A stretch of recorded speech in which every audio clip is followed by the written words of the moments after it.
The Catholic Church has been at the heart of several recent scandals. From child abuse to corruption, the Vatican has quite rightly come under scrutiny for its role in heinous abuses of power. But, as well as an institution riddled with deceit, the Catholic Church can also be a force for good. 2,000 years ago, Jesus Christ established the papacy with St. Peter as the first pope. Since then, numerous popes have overseen positive and stabilizing changes. Pope Benedict XV is famous for his work alleviating the impact of the First World War. In the 16th century, Pope Pius IV helped reshape Rome, most notably improving the city's water supply. And, of course, Pope Leo I earned the name Leo the Great for dissuading Attila the Hun from invading Italy. Here are 10 popes who, in their own way, made the world a better place. 10. Pope Benedict XV, the Pope of Peace. The First World War had barely been going for a month when Pope Benedict XV became head of the Catholic Church. The Genoa-born holy man was elected to the Vatican's top spot in September 1914 following the death of Pope Pius X. He had only been a cardinal for 4 months at the time. As an archbishop, Benedict had developed a strong distaste for global conflict. It was his belief that the Church should act as a peacemaker and help alleviate suffering. He was particularly disgusted by World War I, which he described as the suicide of civilized Europe. In fact, he spent over half his papacy attempting to bring the war to an end. In December 2014, he urged the warring countries to hold a truce over Christmas, during which he hoped they could negotiate for peace. Although a truce was never officially called, many troops along the Western Front did informally put down their weapons for the festive season. He also used the Vatican to reunite prisoners of war with their loved ones, spending some 82 million lire on relief. Benedict believed that true peace would involve an end to global hostilities and that, after the war, no side should claim compensation. Although he welcomed the end of the war, he claimed that the Treaty of Versailles was vengeful, and that it did not constitute true peace, only a pause in the bloodshed. In 1920, Muslim Turks built a statue of him in Istanbul, calling him the Great Pope of the World Tragedy, the benefactor of all people, irrespective of nationality or religion. 2 years later, Pope Benedict XV died suddenly from pneumonia, and went on to be remembered as the Pope of Peace. 9. Pope Pius IV, who updated Rome's water supply. Giovanni Angelo Medici was born in Milan around the turn of the 16th century. He went on to become pope at the age of 60. After a 4-month selection process, he was elected on Christmas Day 1559. Pope Pius IV resided over the Vatican for the best part of 6 years. During that time, he made several improvements to the city of Rome, most notably upgrading the water supply. Pius also instructed Michelangelo to build the Basilica S. Maria degli Angeli, where his remains are now buried. After his death, the scholar Muratori described him as a man who had faults, who was without them, but who will be remembered for having enriched Rome by the building of so many fine edifices. 8. Pope Benedict XIV and his learned institutions. Pope Benedict XIV was one of the most esteemed Catholic leaders of the 18th century so-called Enlightenment period. An intelligent scholar, he was born to a noble family in Bologna and served as pope from 1740 to 1758. During that time, he set up 4 academies for art, science, and religion. He would lecture himself at one of these schools every Monday. He was also known for his generosity to the poor, often wandering into deprived parts of Rome and happily chatting to the locals. At a time when the influence of the Catholic Church was waning, Benedict was highly respected across Europe. Celebrated French writer Voltaire even dedicated one of his works to Pope Benedict XIV, the tragic play Mahomet. 7. Pope Saint Leo I, aka Leo the Great. Pope Leo I is one of only 3 popes to be dubbed the Great. The other 2 are Pope Gregory I, who we will hear more from later, and the esteemed recent leader Pope John Paul II.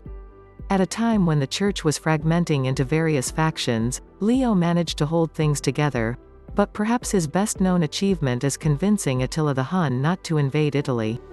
In 452 AD, 12 years into Leo's papacy, Attila posed a dangerous threat to the country.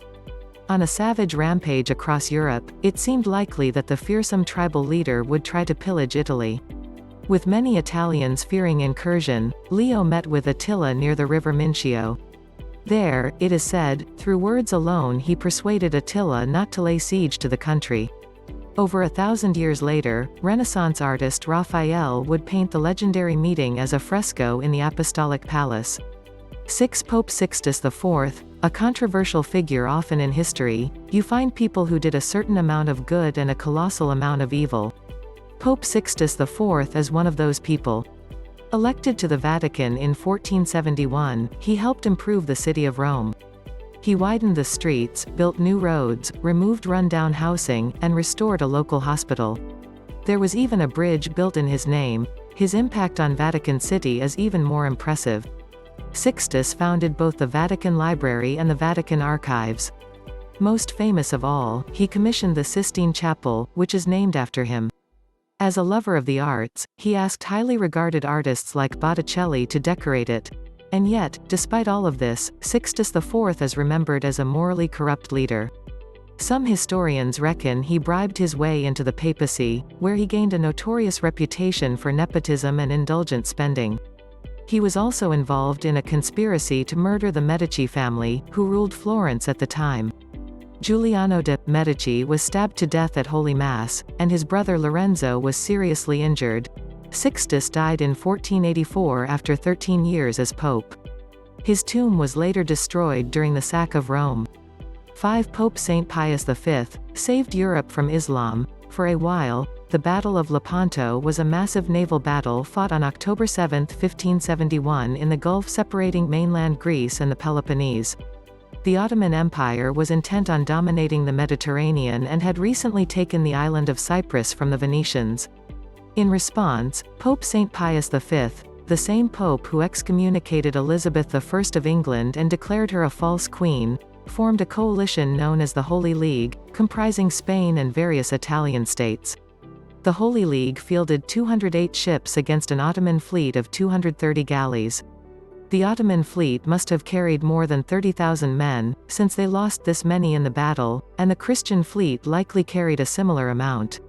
Most of the ships were galleys, but the Holy League also fielded 6 larger galleasses, which had been packed full of artillery. The two fleets eventually stumbled across each other in the Gulf of Patras. There was no real need to engage, but both sides chose to fight. It was the first time the Muslim Turks had seen the new galleasses, which had side-mounted cannons. Mistaking them for merchant vessels, the Turks sailed right up to them to attack. The gigantic ships opened fire, sinking 2 Turkish galleys immediately. The Ottomans quickly changed their minds and sailed past the galleasses to do battle with the main fleet. The center of the Holy League's line was nearly broken when several ships of the Holy League sailed off to prevent a Turkish flanking maneuver, but they returned just before the Ottomans could exploit the gap, and the Spanish reserves soon arrived to turn the tide. The fighting lasted until 4 p.m., by which point the Turks had been defeated on all fronts, with 210 ships lost against the Holy League's 51. The spectacular victory crippled the Ottoman navy for a generation. 4. Pope Clement VII, who supported Copernicus. Pope Clement VII led the Catholic Church during a tumultuous period. When he took charge in 1523, the Church was already in the middle of several crises. Italy was fending off multiple invasions. The Protestant Revolution was taking hold across Europe. The Church was veering dangerously close to bankruptcy. Amid all that calamity, it is a wonder Clement even had time to improve the world. But he did. In 1533, he approved Nicolaus Copernicus' theory that the Earth orbits the Sun. According to historians, Clement was a highly intelligent man. He had no difficulty believing in the solar system. Clement is said to have been so astounded by the theory that he rewarded Copernicus' uncle with an ancient manuscript. 3. Pope Leo XIII, the laborer's pope. Pope Leo XIII. Pope Leo XIII is affectionately known as the workers' pope and has a reputation for being a man of the people. Born in the commune Carpenito Romano, the revered holy man ushered in a new era in the papacy. Unlike some of the popes before him, Leo was sympathetic to the issues of the day. He worked to appease civil governments and said that the Church should be more open to scientific progress. His papacy lasted from 1878 to 1903, and in 1891 he published his most groundbreaking work. It was titled Rerum Novarum, meaning of revolutionary change. Leo saw that the Industrial Revolution had thrown up a number of social issues and the Vatican had a need to respond. The peace concerns the misery and wretchedness pressing so unjustly on the majority of the working class, and explains the importance of trade unions and protecting workers' rights. This was the first time any pope had written about the need for state intervention in maintaining Catholic social justice. Pope Leo XIII was the first Vatican leader to use the phrase, Christian democracy. Leo's pivotal work paved the way for a shift in the relationship between the Church and Christian societies in the 20th and 21st centuries. The clip above is the oldest film of a pope. Pope Leo reigned for a further 8 years after this footage was captured. Pope Innocent XII stamps out nepotism. Antonio Pignatelli, later known as Pope Innocent XII, is known for his unprecedented papal reforms. Born to an aristocratic family in Naples, he became pope in 1691 following riotous clashes in Rome. As head of the Catholic Church, he set up charitable institutions to care for poor children. He opened the Lateran, which had previously been a home for the Pope, as a refuge center for the unemployed. He even used money from the Vatican to help victims of natural disasters, including the flooding of the River Tiber. It is said that many of the people thought of him as a father figure and that he referred to them as his nephews, but Pope Innocent XII is best remembered for his reforms to the long-standing nepotism of the Catholic Church.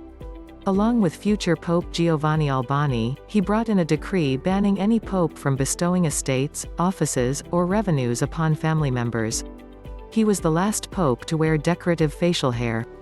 One Pope Saint Gregory I, aka Saint Gregory the Great. Pope Gregory I, better known as Saint Gregory the Great, was a pioneer of medieval Catholicism. One of the 4 Latin Fathers of the Church, he was elected to the position of Pope in 590 AD.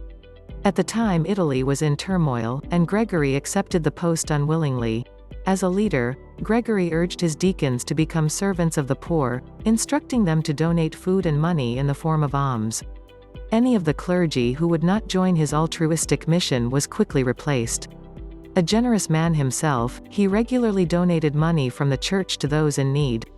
On occasion, he would even liquidate some of the church's assets to help the needy. When a famine struck Rome during his papacy, he ordered the clergy to give free food to the starving people, refusing to eat until they returned. Gregory served as pope for 14 years before his death in 604 AD. For his incredible kindness of heart, he was made a saint immediately.